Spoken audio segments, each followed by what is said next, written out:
ಎಲ್ಲ ಅಧ್ಯಕ್ಷರು ಬರ್ಬೇಕಂತೆ ಆಯಾ ತಂಡದ ಜೊತೆಗೆ ಆಯಾ ಅಧ್ಯಕ್ಷರು ದಯಮಾಡಿ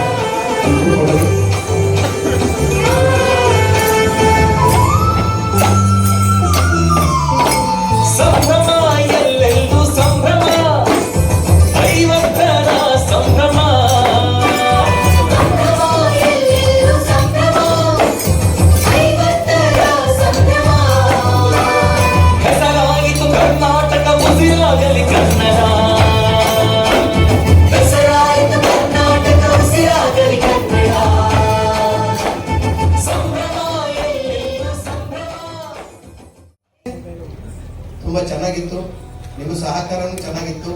ಹಾಗಾಗಿ ಈಗ ನಾವು ಇವಾಗೆಲ್ಲ ಮತ್ತೊಮ್ಮೆ ಅಭಿನಂದಿಸಿ ನೀವೇನೋ ಹೇಳಿದ್ರಿ ಏನಿಲ್ಲ ಸರ್. ಬಟ್ ಫಸ್ಟ್ ಪರ್ಫಾರ್ಮೆನ್ಸಿಗೆ ಒಂದು ಫಸ್ಟ್ ಕೊರಿಯೋಗ್ರಫಿ ಯಾವುದು ತುಂಬ ಉತ್ಸಾಹ ಇರುತ್ತೆ. ಜಪಾನಲ್ಲಿ ಕಾರ್ಯಕ್ರಮ ಅಂತ ಹೇಳ್ಬಿಟ್ಟು ತುಂಬ ಉತ್ಸಾಹ ಇತ್ತು. ಸೊ ಅದಕ್ಕೆ ಕಥಕ್ ಡಾನ್ಸರ್ಸ್ ಅಂತ ತುಂಬ ದೊಡ್ಡ ಸ್ಟೇಜ್ ಅಂತ ಹೇಳ್ಬಿಟ್ಟು ಕೊರಿಯೋಗ್ರಫಿ ಅದ್ರ ಪ್ರಕಾರ ಮಾಡಿದ್ವಿ. ಆದರೆ ಸಡನ್ನಾಗಿ ಇದು ಮೈಸೂರಲ್ಲಿ ಬಂತು, ಸ್ವಲ್ಪ ಚಿಕ್ಕದಾಗಬಹುದು ಅಂತ ಹೇಳ್ಕೊಂಡು ಒಂಚೂರು ಕಮ್ಮಿ ಮಾಡಿದ್ವಿ. ಚಿಕ್ಕದಾಗಿದೆ ಅಂದಮೇಲೆ ಇನ್ನೂ ಕಮ್ಮಿ ಮಾಡಿದ್ವಿ.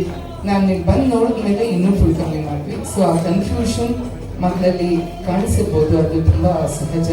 ಅದರಿಂದ ಅದು ದೊಡ್ಡ ಕೊರಿಯೋಗ್ರಫಿ ಹೋಗಿ ಅದು ಚಿಕ್ಕದಾಗಿದ ತಕ್ಷಣ ಇದು ಇಲ್ಲಿದೆ ಆಗಿದೆ ಅಂತ ಆ ಕನ್ಫ್ಯೂಷನಲ್ಲಿ ಸ್ವಲ್ಪ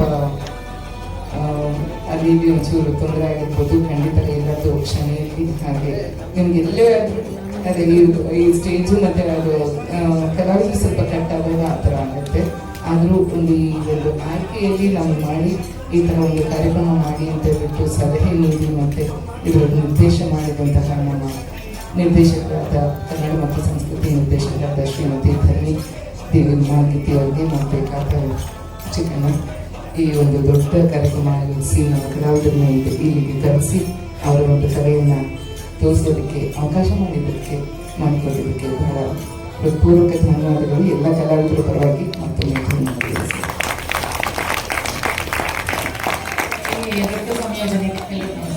ನೃತ್ಯ ಸಂಯೋಜನೆಗೆ ಸಂಬಂಧಪಟ್ಟಾಗೆ ಶುಭಾ ಧನಂಜಿ ಅವರು ಎಷ್ಟು ಶ್ರಮ ಪಟ್ಟಿದ್ದಾರೆ ಅನ್ನೋದು ನಮಗೆ ಗೊತ್ತು.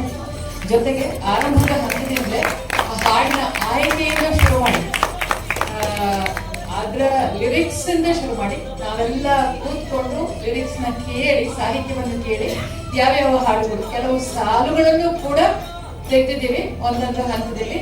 ಅದು ನಮ್ಮ ಆಶಯ ಏನಿದೆ ಅದನ್ನು ಎಲ್ರಿಗೂ ತಲುಪಿಸುವಂಥದ್ದು ಆಗಬೇಕು ಹಾಡುಗಳು ಅನ್ನೋ ಹಿನ್ನೆಲೆಯಲ್ಲಿ ದೊಡ್ಡ ದೊಡ್ಡ ಕವಿಗಳ ಹಾಡುಗಳನ್ನ ಆಯ್ಕೆ ಮಾಡ್ಕೊಂಡು ಮಾಡಿದಿತ್ತು.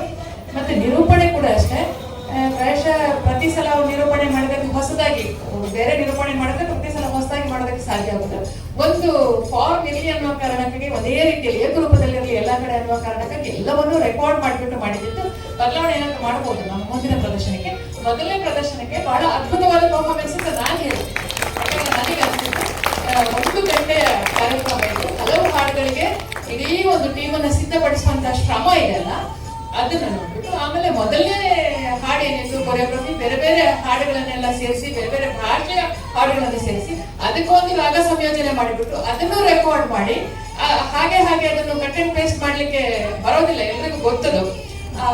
ಹಾಗೆ ಸೇರಿಸಿ ಮಾಡುವಂತ ಅದೊಂದು ಆ ಕೊರಿಯೋಗ್ರಫಿ ಕೂಡ ನಮ್ಮ ಸಂಗೀತ ನೃತ್ಯ ಅಕಾಡೆಮಿ ಅಧ್ಯಕ್ಷರಾದ ಶುಭಾ ಧನಂಜಿ ಅವರೇ ಮಾಡಿದ್ದು. ಅದನ್ನು ಕೂಡ ಅವರೇ ಮಾಡಿದ್ದು. ಅದು ಕೂಡ ತುಂಬಾ ಶ್ರಮ ಹಾಕಿ ಮಾಡಿದ್ದಾರೆ. ಮತ್ತೆ ನಾವು ಬದಲಾವಣೆ ಮತ್ತೆ ಮಾಡ್ತಾ ಹೋಗ್ತೀವಿ. ಮುಂದಿನ ಪ್ರಯೋಗದಲ್ಲಿ ನಾವು ಈ ಸಲ ಏನೇನು ಸಲಹೆಗಳು ಬರ್ತವೋ ಅವನ್ನೆಲ್ಲ ತೆಗೆದುಕೊಂಡು ಮತ್ತೆ ಅದಕ್ಕಿಂತ ಒಳ್ಳೆಯ ಪ್ರಯೋಗ ಮಾಡಬಹುದು. ನಿರೂಪಣೆದೇನೋ ಮಾತಾಡೋಣ ನಾವು. ಪ್ರಾಯಶಃ ನಿರೂಪಣೆ ಮತ್ತೆ ಪ್ರತ್ಯೇಕವಾಗಿ ಮಾಡಬೇಕು, ಸೇರಿಸಿ ಮಾಡಬೇಕು, ಅದನ್ನು ನೋಡ್ಕೊಂಡು ಮಾಡೋಣ. ನನಗೆ ಅನಿಸಿದ ಮಟ್ಟಿಗೆ ಈ ಎರಡೂ ನೃತ್ಯದ ಪ್ರದರ್ಶನ ನೋಡಿದವರಿಗೆಲ್ಲ ಸಂತೋಷ ಆಗಿದೆ ಅಂತ ಅನ್ಕೊಂಡಿದ್ದೀನಿ. ಯಾಕಂದ್ರೆ ಆಗಲೇ ಹೊರಡ್ತೀನಿ ಅಂತ ಇರೋರು ಕೂಡ ಕಾರ್ಯಕ್ರಮ ಮುಗಿದ ಮೇಲೆ ಹೋಗೋಣ ಅನ್ನೋಷ್ಟರ ಮಟ್ಟಿಗೆ ಕೂತಿದ್ದಾರೆ ಅಂತಂದ್ರೆ ಈ ಕಾರ್ಯಕ್ರಮ ಯಶಸ್ವಿ ಆಗಿದೆ ಅಂತ ಅಂದ್ರೆ ಅದೇ ನಿಮ್ಗೆಲ್ರಿಗೂ ಚಪ್ಪಾಳೆ ಅಂತಂದ್ರೆ ಈ ಪರ್ಫಾರ್ಮೆನ್ಸ್ ಮಾಡಿದ ಎಲ್ಲರಿಗೂ ಕೂಡ ಅದೇ ಒಂದು ಸಾಧನೆ